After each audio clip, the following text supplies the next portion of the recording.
Good morning, Kentuckiana. It's 9 o'clock on this Saturday morning. Thank you so much for waking up with us.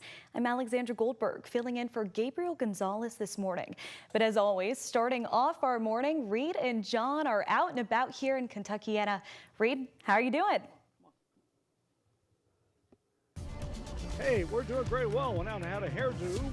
Yes. We had a hair appointment during the break here. Good morning, everybody. We're on the road and we are at Caulfield's. Everything Halloween here. Having fun this morning, and you're invited down. This is the place for any and all things Halloween. Big time for the little kids and the big kids. And by the way, Alexandra, it's good to have you with us this morning. Welcome aboard, and we're honored to have you. We're on the road as always, powered by Thornton's, and we're in downtown Louisville, 10th and Main. Caulfield's been here for over 100 years. Let's take a quick look at the out of doors. It's a nice morning out there, getting a little sunshine. Temperatures on the comfortable side. There's our live cam looking over the area here, looking over Louisville from Jeffersonville. The First Savings Bank camera. Now, in the city at the present time, 63 at both airports around the area. It's pretty comfortable. We're nudging into the low 60s after hitting the 50s overnight.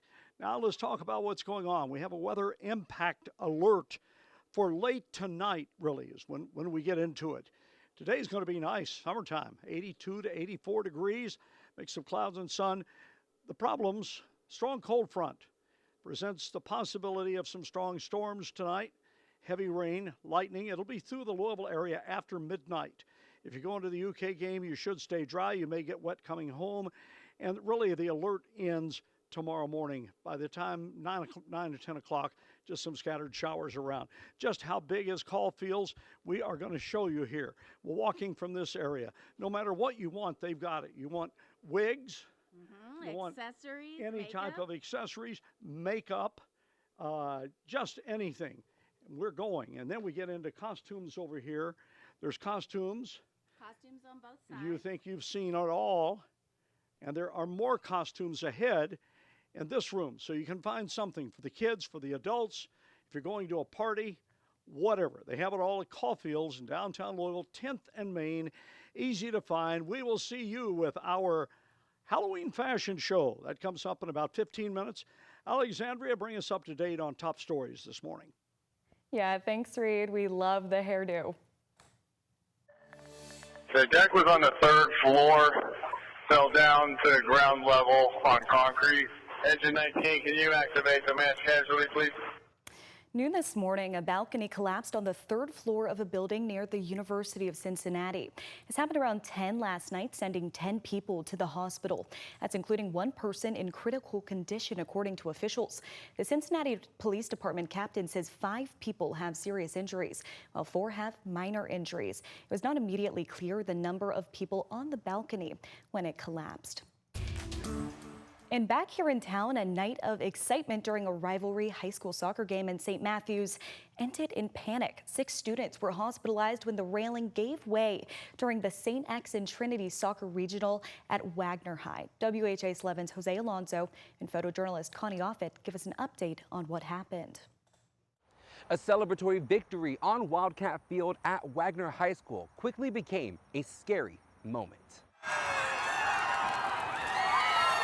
Caught on camera from the bleachers.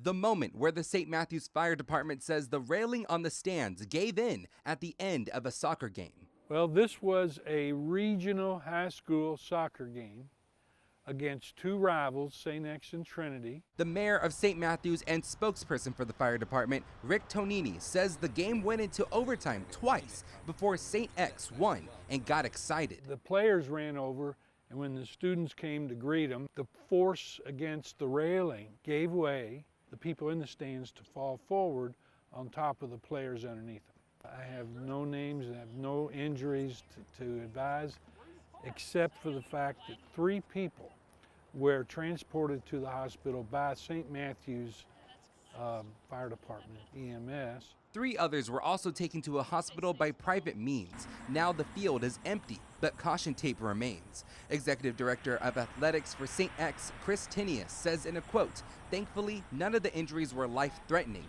and all affected students are recovering." This was obviously a flaw that couldn't handle the situation. And when you have a sporting event like that, it's liable to happen again. Owners of the campus, JCPS, says the bleachers were inspected on September 5th and were found to be in compliance. In St. Matthews, Jose Alonso, WHAS 11 on your side.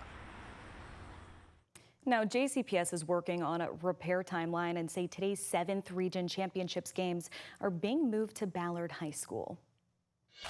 Now happening today, another day of nationwide protest. Today, no King's Day demonstrations are happening amid the ongoing government shutdown, immigration raids, and National Guard troops deploying to American cities. The first No Kings protest was back in June. Around 4,000 people gathered here in Louisville, and across the country, around 5 million people took to the streets that weekend to protest the Trump administration. Organizers are saying they're expecting an even bigger crowd and that it will be the single largest day of protest in modern history. Now, Republican leaders are calling Saturday's protest anti-American.